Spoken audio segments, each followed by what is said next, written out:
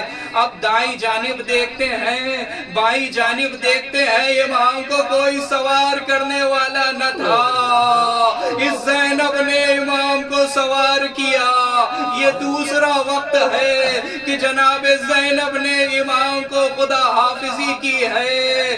اللہ اللہ, ایک وقت وہ بھی آیا کہ امام حسین نرغے آدھا میں گھرے ہوئے ہیں, زمین پر تشریف لا چکے ہیں. ارے جو قریب ہیں وہ تلوار چلا رہے ہیں, جو تھوڑی دور پر تھے وہ نیزے چبھا رہے ہیں. کچھ بلندی پہ کھڑے ہوئے شقی و ملعون ہیں جو تیر چلا رہے ہیں. ارے جن کے پاس کچھ نہ تھا وہ جھولیوں میں پتھر بھر کر کے لائے تھے اور امام پر برسا رہے تھے. جناب زینب بلندی پہ کھڑی ہو کر کے یہ منظر دیکھ رہی تھی. اما فیکم مسلم, کیا تم میں کوئی مسلمان نہیں بچا ہے؟